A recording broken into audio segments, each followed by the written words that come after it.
Genshin Impact, baby. What's good, guys? Yoku here, and I don't feel like showing my face, so I'm just gonna talk.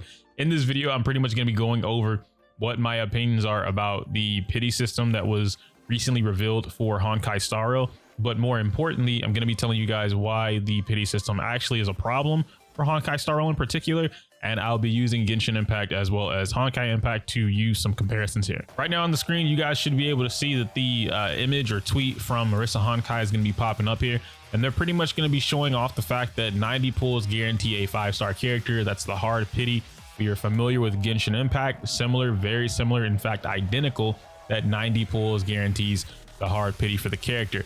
Also, there's somewhere around like a 70 pity or 70 soft pity or something like that.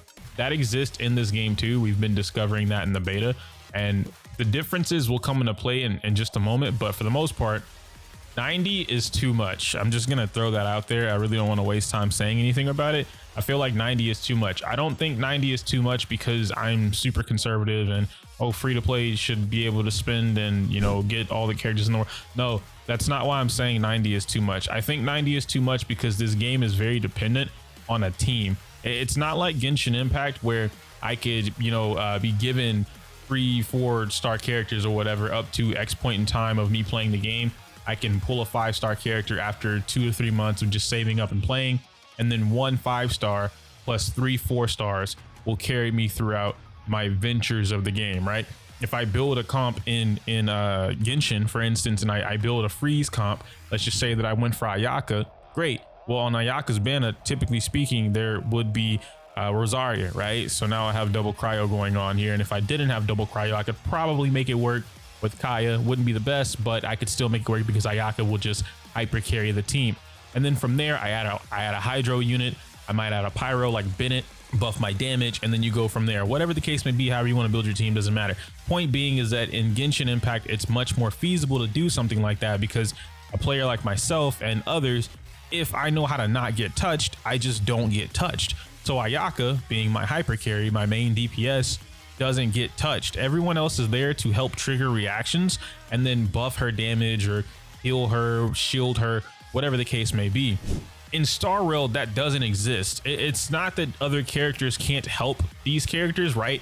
For instance, when we look at Zila, there are things with Zila that she kind of buffs herself. A lot of the hunt path class or hunt path characters will do self buffs.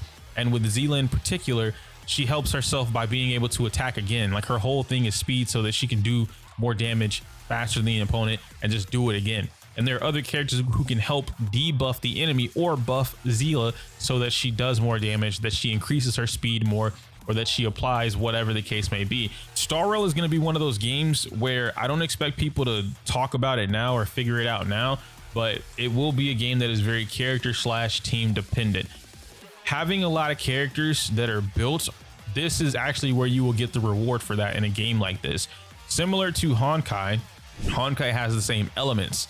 Those elements are more important in Star Rail than they are in Honkai, but I didn't play a lot of Honkai at a what's the word I'm looking for here, at like a top level, right? Like I didn't crack the whale territory there. I didn't want to go and do all of that in-game stuff for Honkai, even though it's really fun.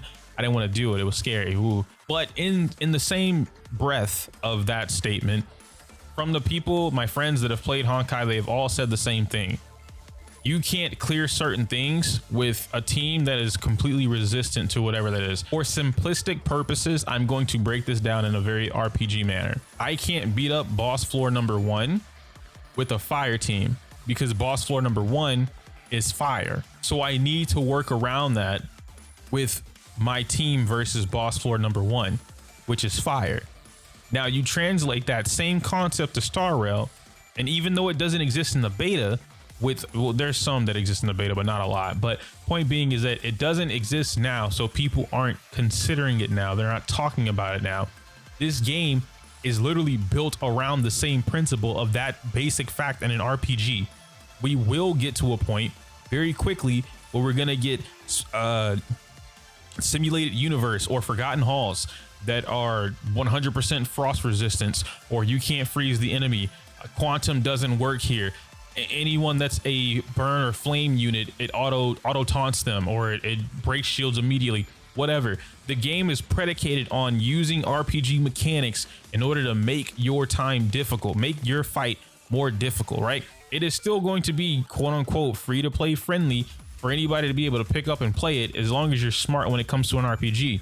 But when it comes to the actual principles behind an RPG, I'm not calling this in-game, but I am saying that these elements will be present in-game. So the characters are going to be very important, because these characters, not in a sense of power creep, but these characters are going to be what allow you to combat what's going on, right? Let's say that maybe week 1 through 2 is quantum week. All right, well, we need a quantum team for that to really take advantage of that. You can't have anyone carry you. I mean, sure, you can do the whole like support friend thing, but that's not available in every mode. Week 3 through 4 might be burn resistance, but oh well, you were a free-to-play player and you love Himiko and you've been focusing on burn this entire time, and now you can't actually do the thing to get more of your freemium currency because it's burn resistance or burn immune, whatever.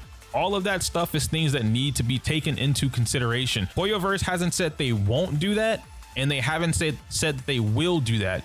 But again, the game is designed in a way that it will happen. There are certain boss fights and certain story fights or whatever that are in the game. Even the simulated universe has different buffs. I don't think people read the buffs, but a lot of the buffs that don't directly buff you, but maybe debuff the enemy, those same things can be applied to you. The game itself can apply those same buffs or debuffs to you. In fact, there is a floor in simulated universe where you, the player, get debuffs, or the enemy will taunt and then you have to fight that enemy. You are forced to target this particular enemy, and if you can't break it, you lose. You just get beat up. There's a lot of things like that happen.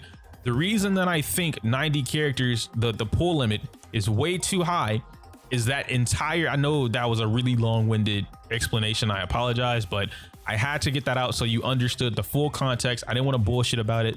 You have to understand the full context of why the pull pity being this high in a game like this in particular is very bad. The standard banner being 50% off or whatever it is, 80% off, something like that, that's great, right? That first banner, that starter banner is awesome. Guaranteed a 5-star character. That's super cool. I love that. The game doesn't give you enough resources from what we can see in the beta to be able to get another 5-star character anytime soon. You are dependent on events. You're dependent on doing these simulated universes, the Forgotten Halls. You really have to work for all that freemium currency unless you spend money, and that's fine. I'm gonna spend money, so I'm not really complaining about that, but that does rack up a lot of money. You know, the light cones are something that we're not gonna come across for a little bit here unless you spend money. So there are a lot of things that are happening to the game early on that we're gonna have to deal with.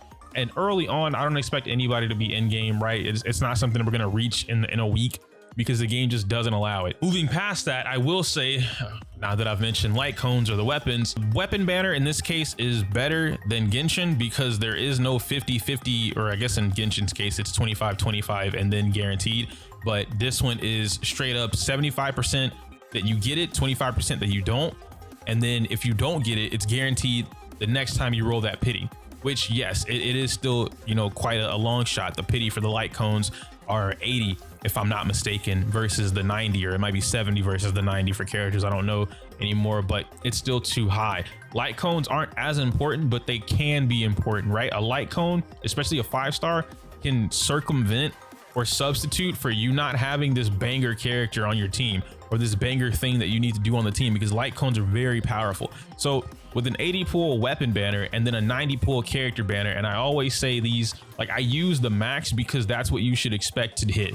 It's not a guarantee that you're gonna get the pity on, you know, the first roll or the 20th roll, whatever.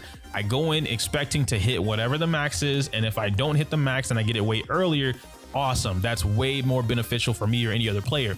But being smart about it, you have to go in thinking, okay, 90 pulls is where if I don't get anything, I'm prepared to spend 90 to get that 90 pull. I'm prepared to hit 80 to get that 80th pull, and you go from there. In an RPG, your team is so important, and not having a team prepared for whatever things are going on is really gonna start bringing on the crowd that already doesn't like RPGs, but they play this game because Hoyoverse. They're gonna bitch about this even more. Oh, we can't beat so-and-so because it's so-and-so character's a must pull. If you don't pull this character, then you can't complete simulated universe floor 27. I don't know, whatever. I'm just saying that I can feel that that's gonna happen we're already in the beta and you have people saying, oh, this game is too easy, this game is too easy, it's easy, all you have to do is leave it on auto and it does all the work for you. But then you go and look at what they're doing and it's like, yeah, I've got Zila, or I've got Zila, I've got Bronya, I've got Japard, I've got Bronya, and it's like, bro, you've got some of the best characters in the game, if not multiple 5-star characters. Of course it's gonna be easy to you. These characters are just blowing through whatever they can because of their passives and talents and abilities. That's fine. You know, I'm not gonna knock anybody for getting lucky or having these 5 stars. No shame to that at all.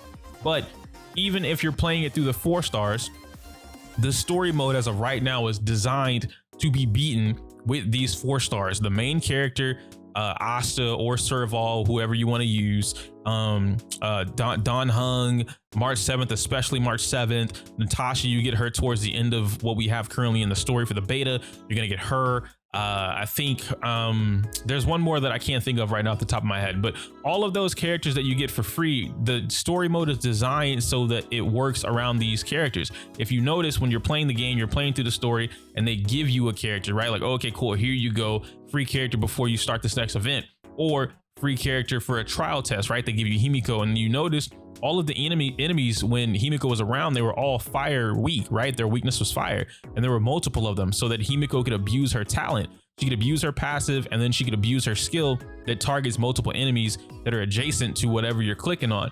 So you can see that the story is designed to give you like a little bit of an advantage here, but then when you go to something else and you start to get to these higher floors, if you're not prepared for those higher floors, you just don't win. And again, it's a beta. The beta is not supposed to be some hard as fuck trial to wean people away from the game.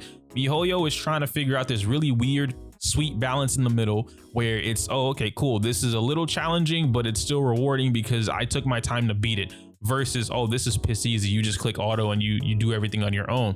So giving them feedback in a situation like this, or being able to show them feedback, it's really make or break at this point. If everyone's talking about this is too easy, the pity is fine, don't change anything, this is perfect, whatever, MiHoYo is gonna leave it alone, they're never gonna touch it again.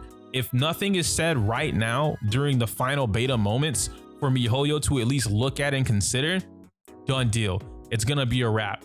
And I know that all of us watching this video, you guys listen to this video, at least most of y'all, want nothing but the greatest for a game like Sorrel. So that's pretty much gonna be it. I really just went on a rant there just to kind of give you guys a breakdown about why the pity is too high in my opinion, and why characters are so important in this game. And you know, you see where I'm saying, like it kind of ties in with one another. But that's it. I had a long day at work. I need water, and it's Valentine's Day. I don't know why I'm doing this, but yeah. Moon's gonna beat me up if I'm late. All right, guys, if you enjoyed the video, do leave a like, comment down below. I can't say my user outro because it's inappropriate for YouTube. Smell you later.